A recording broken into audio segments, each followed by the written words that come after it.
Welcome to The World Today. I'm Waqas Majeed Khan. Today we're talking about two important stories that have appeared in various press newspapers.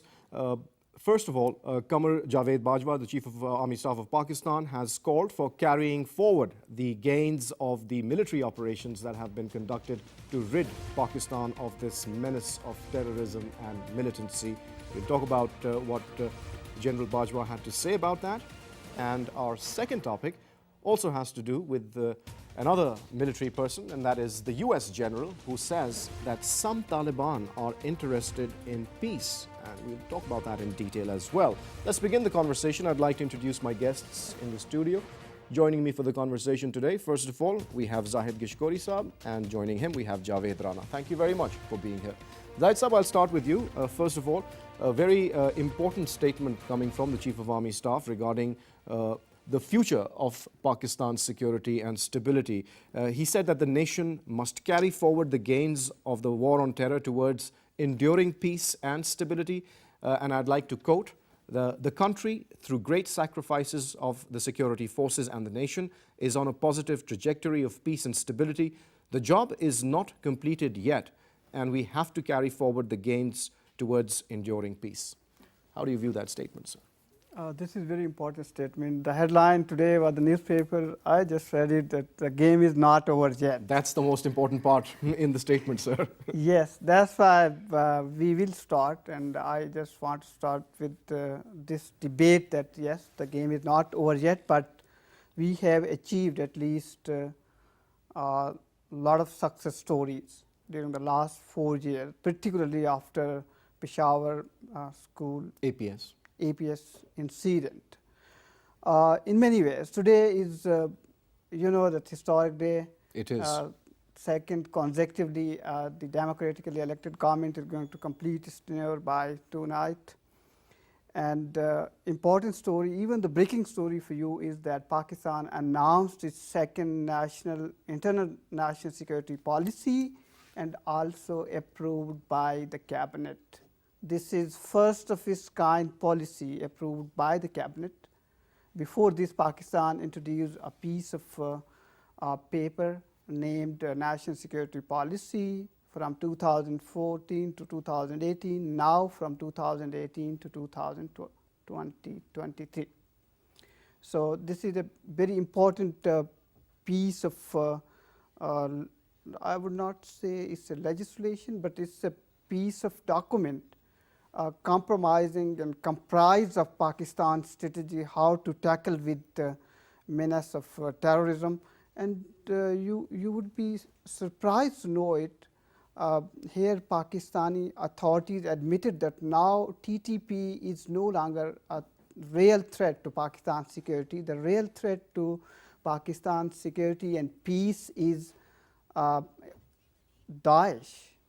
Yes, and I think even before Daesh now, it's water that is going to be the real threat for Pakistan in the coming days and weeks. Of course, scarcity of water, no doubt, very important. But of course, it's important in a way that we are in election year, in election modes, and the situation is not clear. Clouds are hovering over. We don't know that either timely election is going to be held or not, but we are hopeful that we still are confronted by uncertainty as far as the political scenario is concerned in the country, unfortunately, but we hope that that will be taken care of in the coming days, in fact.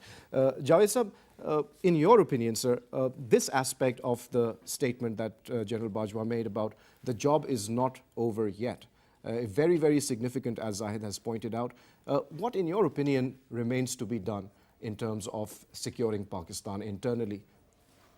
I think external and internal threats are mixed up.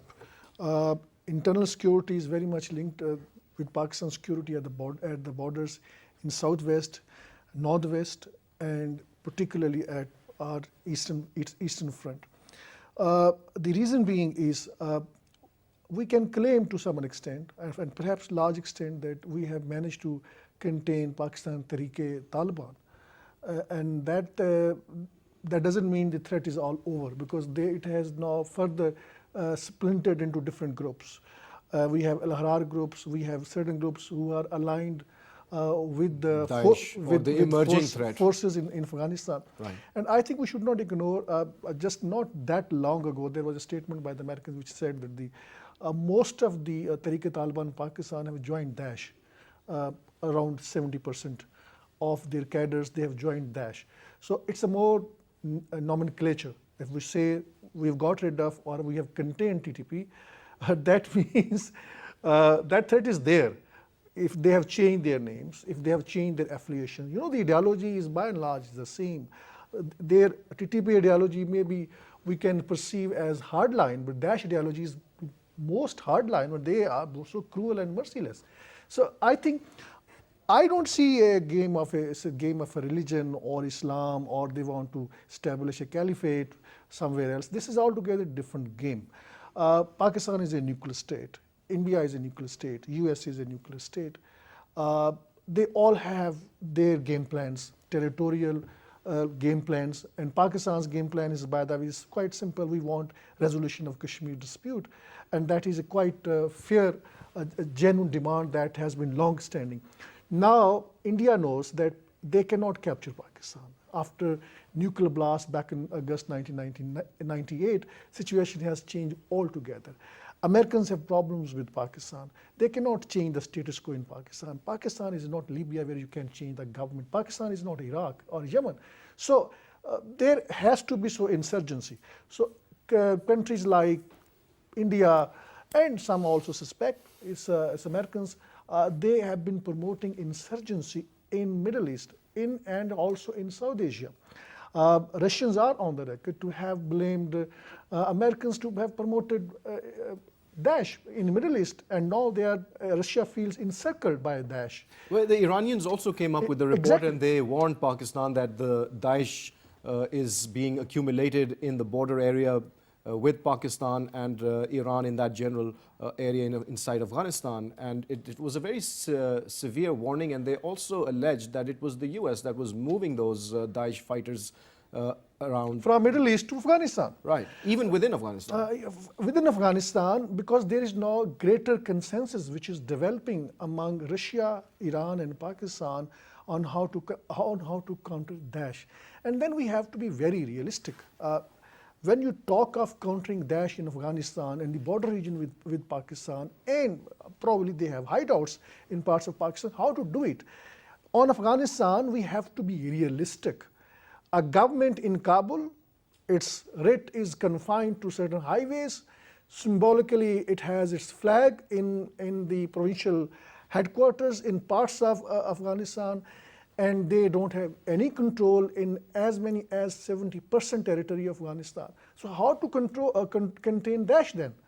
You have to have certain forces from within the Afghan society which can contain them. And I think Russians, though they are not admitting it publicly, they are providing weapons to Afghan Taliban to counter Daesh. Iranians are providing all kinds of sanctuaries to Afghan Taliban. A charge sheet which President Donald Trump just made public, formally made public, when he abandoned the nuclear deal with Iran. So the situation is quite clear. Pakistan, I think, has lost all options but to counter Daesh along with Iran, along with Russia. All the regional countries, including Afghanistan.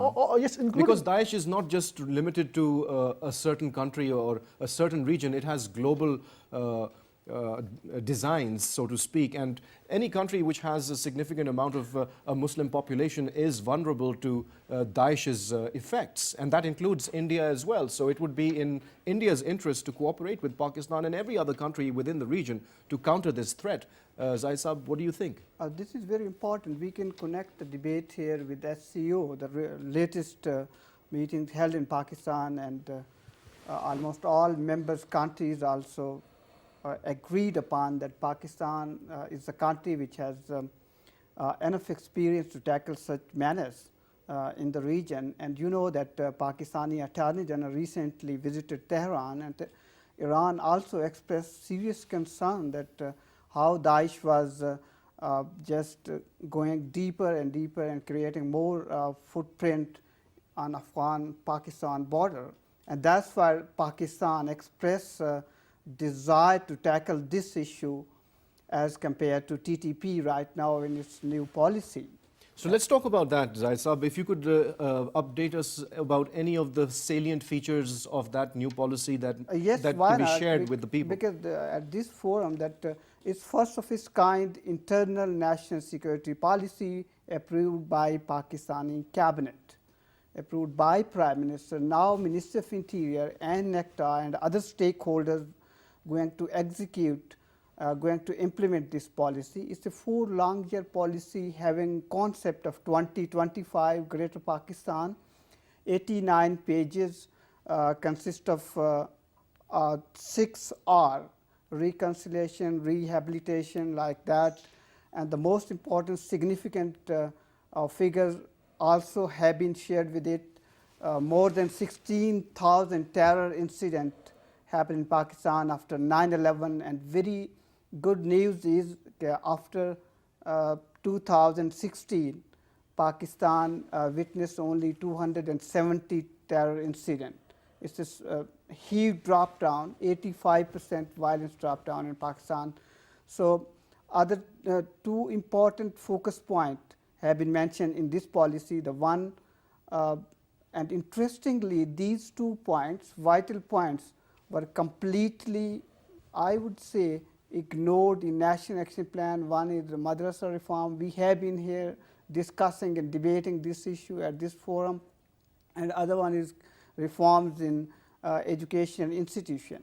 About madrasa reform, they chalked out that the government should at least introduce new plan, revamping centers, and train clerics and religious scholars, and do fund them, and introduce modern techniques, and also force them to introduce auditing system of madrasas, because they think now madrasas may no longer an option to spread terrorism in Pakistan, maybe 5%, but now a middle class generation. Not even 5%. I agree to you, even maybe 3% or 2%. But education system and the new curriculum and the trends of extremism among students are spreading in modern universities as well. Well, that's another aspect of the internal security that you're talking about, Zahid. Javeed Sahab, don't you agree? Because when we talk about the environment in our educational institutes, colleges, universities, public schools, the phenomena of intolerance in our society has also seen a huge increase. There is a lot more intolerance in our society today than it was before 9/11, or even if you go in the past. This is a serious issue, and this issue needs to be addressed. What do you think? Are there any proper guidelines in the National Action Plan, for example, which address this particular issue of intolerance in society and how to deal with it? I think we need to separate sectarianism from terrorism. Right. Terrorism is largely connected with the global situation, with the so-called US war on terror. And geopolitics. And there, the actors, these militant groups, they are being used by certain regional forces and by international forces against the nuclear countries, which they think they cannot change the status quo there. So if there is a terrorism, it must have been committed in the name of religion. But as a matter of fact, behind it is a crude geostrategic politics. So what happens when we project this, that as if the madrasas are involved in this terrorism, or some religious motivation is there, there is a possibility that some spoiled young man was misled or to be misused. Absolutely, religion is used to mislead people. To mislead people. Right. But so that doesn't mean we should not bracket all these madrasas that they are promoting terrorism. Right. So, and at the same time, I think these madrasa reforms are extremely important. And I think I'm expecting that Pakistan Tehreek-e-Insaf, they have come up with a... Let's see what happens over there, because in KP they've made some changes as well. We'll discuss those, but right now we need to take a short break. When we return from the break, we'll talk about that. So just take a short break, we'll be right back.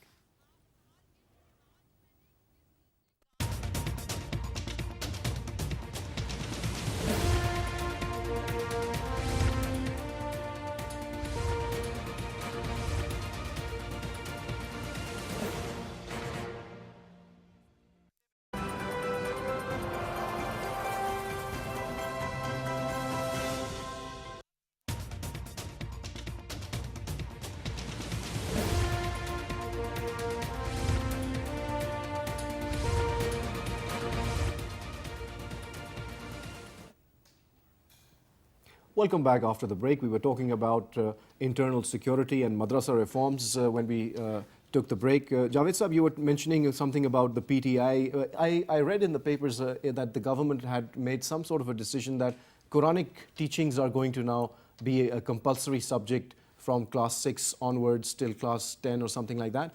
Do you have any information regarding that? And if that is the case, then madrasa reforms and public school education, they both need to be reformed, or there has to be some kind of a rehabilitation or a new system mechanism created so that we have a uniform curriculum and syllabus for all people, all students have the same access to education, which is enshrined in the constitution, don't you think? That would be an ideal situation. And Yes. I think PTI, when they talk about a uniformed education system, that is again an ideal. Let's hope that happens. And giving money to madrasa for reforms, having a greater state intervention in the madrasa reforms, having states And oversight on funding, that's very important. oversight on the funding, that is extremely important. Yes. I think but PTIs are not very fond of oversight on funding, as you can see that they have objections on their funding issues as well. We've seen that, but it's besides the point. That is altogether different. Yes, issue. of course. My understanding of the situation is that if they bring reforms to the madrasa, if they try to mainstream them, that is going to bring a positive image of Pakistan, because madrasa unfortunately have been in the kind of the image that we have portrayed over the period of time. I think that's not fair. It was the role of the madrasas in terrorism and sectarian violence was hugely exaggerated. And when we try to mix up sectarianism with terrorism, then basically we are actually encouraging these terrorists to use the cover of sectarianism for their nefarious designs. So that needs to be contained and controlled. Now, the bigger issue that you have highlighted, I think that needs to be pondered over, and that is how this extremism is spreading in the universities. I think that there is intellectual debate among educated class, young people. They talk about what is happening in the world, why Muslims are being mistreated everywhere, from Middle East to the South Asia, from Afghanistan, in Kashmir, everywhere, and all non-Muslim forces, they are joining their hands against them. And then there is also an isolated debate on sectarian grounds. So what is happening in the societies, why the abuses are being hurled against holy personalities, things like that. So that kind of debate actually is breeding sectarianism, that is breeding terrorism. So what we can do, the government can do at the policy level. I think during last couple of months, credit goes to, I would say, Donald Trump, that he has come up with a kind of a policy where we have now seen that there is a some sort of a positive reaction from Pakistan, which reflects public sentiments. Pakistan needs to neutralize the traditional policy that it has been carrying along with on war on terror. We have done so much for the Americans. The net result is more anti-American sentiments, more, I would say, a sort of perception that in one way or the other our political leaders have been playing the game of the Americans in this part of the world. I think this is going to help out the overall, the policymakers, if we change our policy on these lines. Right. While we are on the subject of what the Chief of Army Staff spoke about in terms of improving Pakistan's internal security, and as Zahid has also mentioned about the national internal security policy approved by the cabinet, another first, Zahid, isn't it? Yes, it's first of its kind, approved by cabinet. Right. Now, unfortunately, while this is happening, the specter of militancy and violence has not diminished. Of course, it has diminished like 85%, as you mentioned, but that 15% gap is also unacceptable in any society. And as a result, two soldiers, Lance Naik Momin Ali and Sepoy Salim, embraced Shahadat, while a number of other security forces were injured in an IED blast in Tatakhel in North Waziristan agency. And very unfortunate, and we salute our soldiers who lay down their lives in defense of the motherland. But that is not the situation that we would hopefully want to continue to live in. We would like to have our military personnel also lead full lives and give time to their children and to their families as well. So let's move on to our second topic, which is the interesting statement coming out from the Afghan general who's in charge there, US General Mr. Nicholson. He has now revealed that there are confidential conversations happening with different levels or different tiers of the Afghan Taliban to bring peace to Afghanistan. That's also another first, because previously, whenever Pakistan has spoken about bringing peace to Afghanistan and to the region, we have seen that the Americans have scuttled that process. They have sabotaged that process. But this time, the American general is talking about conversations happening to bring peace to Afghanistan. How seriously and how realistically should we be taking these statements emanating from the US? This could be very important in a way when Pakistan and Kabul, that successfully engaged themselves recently for fresh negotiation on this very important issue. And at the regional point of view, you know well that Russia, China also, and India also are also playing a very important role. But I see in a different way that it may be an indication toward American policy, State Department or White House to give peace a chance. Maybe, that Afghanistan is also going to witness another election. This is important. And to resume talks with Taliban between Afghan government and Taliban. I don't know about the role of Pakistan, but somehow during the last 6 months, we witnessed that Pakistan and Afghanistan apparently were interested to discuss and dialogue on this very important issue, because Pakistan want it and the military is also sort of more interested. But the statement from American general at this stage of time carries some weight. I still doubt that that either is very important in terms of American interest. Are they really interested and very keen toward peace process? But yes, a statement at least for the government side, we still have to wait at least. I don't want to comment on this important issue that either I have doubted or not, but at least you're hopeful. Yes, I am pretty hopeful that this process would go on based on their honest interest to create peace in Afghanistan. This is the only solution my way, and that also would pave peaceful election in Afghanistan. Very, very important point that you've raised. Well, according to General Nicholson, there are some elements in the Taliban which are showing an interest in the peace talks, but that's not new either, Javeed. So we've been hearing that some elements in the Taliban have always wanted to be talking about peace.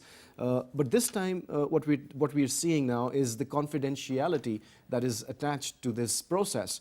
I'd like to quote General Nicholson. He said that what you're seeing right now is a lot of diplomatic activity and dialogue occurring off the stage, and it's occurring at multiple levels. So you see mid-level, senior-level Talibans engaging with the Afghans. Now, that is something new and hopeful, because earlier the Taliban had completely refused to engage with the Afghan government in any way or form. They wanted to talk directly to the Americans. Now we see that there are elements within the Taliban that are talking to elements in the Afghan government. That might lead eventually to some sort of a engagement with the US and the Taliban. Do you think that that's a possibility? Still very limited information. Certain hints he has made about as to who they are talking with. If they are talking with certain elements within the Afghan Taliban, that means it's not going to materialize. If they're talking with the Afghan Taliban as a force, then it's altogether different scenario. And I can just conjecture, we can speculate because we don't have hard information on the ground. Americans in first 8 to 9 months of last year, they have carried out more than 3,400 airstrikes in parts of Afghanistan, more particularly in the east, western parts of Afghanistan, to hunt down what they call, to hunt down Afghan Taliban. Net result is that the Taliban have gained more territory. Now, according to BBC report, they either control or have reasonable influence on around 70% of Afghan territory. And that's a huge territory. That also means that perhaps there is a greater realization within the ranks and files of the American administration that they cannot win this war in the battlefield. So there has to be a negotiated settlement. And when we talk of a negotiated settlement, then Afghan Taliban say they are ready to talk with Americans, not with the government in Kabul. Though there were indications that they may talk with the government in Kabul, but I think my understanding of the situation is that they want direct talks with Americans. And that means they want the schedule of withdrawal of American forces from Afghanistan. They are not going to settle down short of anything other than withdrawal. And I think the Americans will have to take this bitter pill to pull out from Afghanistan. Americans are in a situation where the regional forces are against them because they think they are trying to encircle them. You know, that's another interesting thing that General Nicholson said, because he specifically mentioned international organizations, foreign governments, and other interested parties and their involvement in this entire process. So it wasn't just that the Afghan Taliban and the Afghan government were in talks, but it was a much wider scope of the entire process. Zahid Saab, in your opinion, can we expect anything positive coming out of this particular approach, in which there is not just a unilateral conversation happening between the US and the Taliban or the Afghan government, but there are a number of other players that are involved in this process? That might include Pakistan, Iran, China, the Russians, so many others. Waqas, this is very important in a sense that you know that during the last 5 months, Pakistan and Washington diplomatic relationship, I would say rather that are not very good, because Pakistan, without Pakistan, American may not be able to engage Afghan Taliban for peace process. And we also heard that different reports in international media that Pakistan was also unfortunately not enjoying good relationship with Afghan Taliban, just to compelling them on the negotiation table to talk with the Afghan government, engaging other stakeholders in the region like China and Russia, and the role of India as well. But still a lot of clouds are hovering over. Darkness, situation is not clear on the border. But Pakistan somehow has been struggling to fence its own border just to stop terrorists sneaking into Pakistan territory. You know that during the last 2.5 years, all terror incidents happen in Balochistan, either are in Karachi or in Sindh. Our terrorists, Pakistani authorities have been claiming that planned in Afghan territory. And Afghan territory have been used by the militant, and they all the way came over from... They have sanctuaries in Afghanistan. In Afghanistan, and just created chaos in Balochistan. So it's a very sort of... fluid situation. Worrying sign as well. Situation is not clear, but yes, it's a very, very disturbing for Tehran as well. Tehran has always been taking up this issue with Pakistan, and the new policy also kept focus on Balochistan issue as well, because the Baloch ethnics and other militant sort of groups now based in different 2 provinces near to Pakistan border in Afghanistan. So that's the remaining 15% you were talking about could be a headache for Pakistan. It's being generated from Afghanistan. Unfortunately, it's true. And you know that entire top leadership of TTP also based in Afghanistan. And we heard and some reports even that Pakistan and Kabul agreed that they might work on them, and they may be handing over some sort of their leaders to Pakistan. But I don't see any significant or very solid approach on the ground in practice. But we hope so. Pakistan is going to witness new government here through election. Even Afghanistan is also going for the election as well, and after that is India. So new regional policies and new setup. So the new SCO meeting is going to happen in Russia, and do you know that it's going to be happen for the first time that 4 military might of the world, including Pakistan, Indian militaries, troops would be Taking part conducting, in exercises. participating in same exercise. That is also a first, a historical first, that India and Pakistan would be working together. side by side. Side by side, and it's happening. And you know this SARC meeting, very important meeting, skipped by Afghanistan and India last year, but they attended this SCO. This is vital because Pakistan recently became its member, and they participated in it. The agenda was only keeping focus on the modules and the new laws and how to engage all stakeholders in the region to bring peace. But we've also seen some good news coming from the eastern border. If you would just follow the news yesterday, we had a reaffirmation of the ceasefire on the LOC, and both the 2003's DGMOs agreement. had a conversation, and they've decided to ramp down violence on the LOC because that is also an untenable situation. This is, of course, interesting sign between the two neighbors as well. You know that a lot of controversy already have been generated by the book written by Janasat Durrani with former DG Director General Ra. Mr. Dulat. So, huge controversies, number of debates, and history also made in GHQ. For the first time, a retired general was summoned by GHQ, and now he is going to facing trial. So interesting signs, new happenings. Pakistan is coming through, you know, that new events, democracy. We are very hopeful that the third consecutive democratically transition is going to happen in Pakistan. So China, important role in Pakistan. CPAC and new A lot is going on. A lot of happenings. Absolutely. 2025 Pakistan vision. So a lot of things happening and cooking up in the region. Let's hope for the best. Hope for the best for Pakistan. Absolutely, absolutely. Javed Sab, when we talk about Donald Trump and he announced his policy and the commitment that he had made to the American people was about winning the war in Afghanistan. But the situation on the ground is completely the opposite. They're not winning the war in Afghanistan. In fact, many US government watchdogs and agencies have reported that there are few signs of Donald Trump's strategy working in Afghanistan. So do you think there is also time for the Americans to do some introspection and rethink their policy, the South Asian policy that they had come up with? Do you think there are a lot of lacuna or problems in that policy?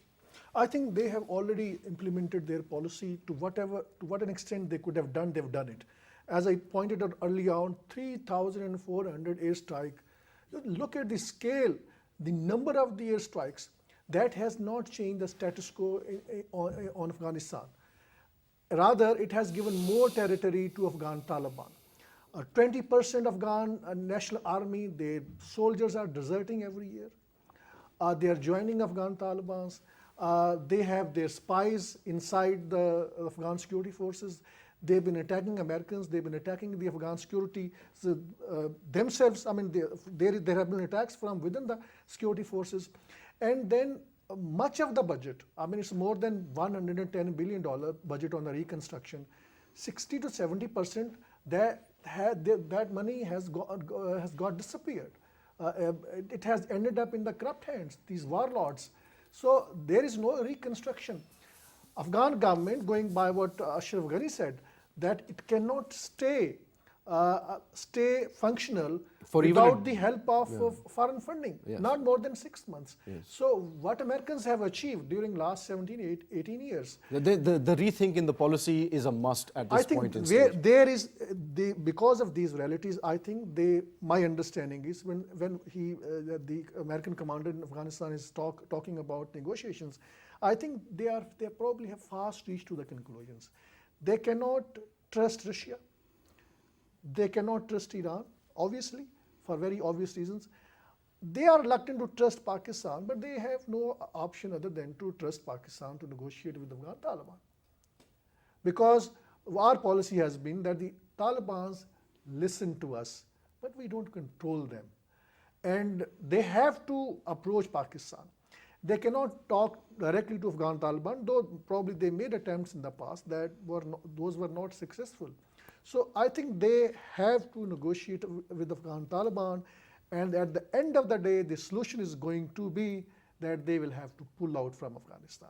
This Donald Trump's policy, no, we are going to stay there as long as it is necessary. That policy has collapsed. But what do you think is going to be happening, Zahid Saab, in your opinion? We're just going on a tangent here, but I think things are always, the whole planet is connected, and things happening in one part of the world do have effects on another. When we look at the thaw in the relationship between North Korea and the US, do you think that we can now, if that is a success, then that can be seen as a model towards reducing acrimony and differences, and also see something similar happening in our part of the world, peace returning to the area? Do you think that might happen? Very interesting point. I also tweeted at that time, even it's, that earlier this month happening in South Korea and North Korea, that I was hoping similar for Pakistan and India, that although both have different sort of nature relationship between the countries. Issues are also different. Yes, different. Very different. No, there is no similarity. But situation, now everybody is saying that the new war should be on water scarcity in Pakistan. I think This what is the very world has important. forgotten are the lessons of the Second World War, and the way things are going, we're heading towards a Third World War, which we should avoid at all costs. And if we have learned anything from the Second World War, we should talk about making a better world in which all human beings from any country, every country, are treated as equal citizens of the entire world, and all their needs need to be addressed as human beings. I think that's the kind of direction the entire world should be going in. Don't you agree? Yes. I think it is. We have Donald Trump as president, American president. We have Modi as Indian Prime Minister, and I hope the common sense and the prevails. But it seems the manner with which Donald Trump wanted to know about the nuclear bombs the Americans use, that was quite mysterious. And he is perceived now by many Americans as a madman who's in charge of American policy. So let's hope that doesn't happen, but he has hurled threats to the North Korea that there will be killing of millions of people. We don't want this. We'll make an example out of you. You remember what happened with the Colonel Gaddafi if you don't pursue a negotiation with, these kind of threats. Bullying threats, And it's not going to work. The fault of Libya was that they didn't possess nuclear weapons. Right. And North Korea is equipped with the nuclear weapons. Americans would never dare to do that. So weakness is basically that attracts to aggression. And it's what happened that Donald Trump withdrew from the New Deal with Iran Yes. itself, but Europe stood by. Exactly. So Things are very different. It's not the. It's for not. Even every though country in the region. even though the U.S. may want to bully the entire world, but it's not that simple, is it? Yes, no longer Americans are as strong superpower as it used to be. Well, That's why now the interest and the advantages and things of every country and state vary from state to state. That now Pakistan, that has been engaging itself in different disputes and issues from one side and other side of the border. We sort of now facing new challenges. You look at the water scarcity and the climate change in Pakistan. these are the real we issues of the know whole this. world. It's a collective Pakistan problem. is the third worst effect country in terms of climate change. Absolutely. But we are not going to focus on them. This is very unfortunate. $54 billion is the cost to cope with the climate changes and its impact in Pakistan. But we are not going to focus it. Only 1.2 billion rupees was specified for such sort of issues in Pakistan. 70% population based on agriculture economy in Pakistan. This is only our cornerstone. Right. But unfortunately, we are not keeping focus on this issue. And again, the water international dispute with India at World Bank and different. So it's going to dam guarantee issues interesting times for us in the energy coming crisis years. and It's we going to be need an at least interesting time 70 for more us. new dams. Well, And we are not going to build them. We we are not pay let's such not sort say of that, funds. Zahid Sahab. Let's hope that we are going to do the things that are needed to be done. And thank you very much for taking out the time and sharing your views with PTV World. Well, you heard the conversation, and in conclusion, the most important lesson to take away is that what the Chief of Army Staff said, that our job is not done yet, and we all need to come together and be united in working for the betterment of Pakistan and indeed the entire world. With that hope, it's goodbye.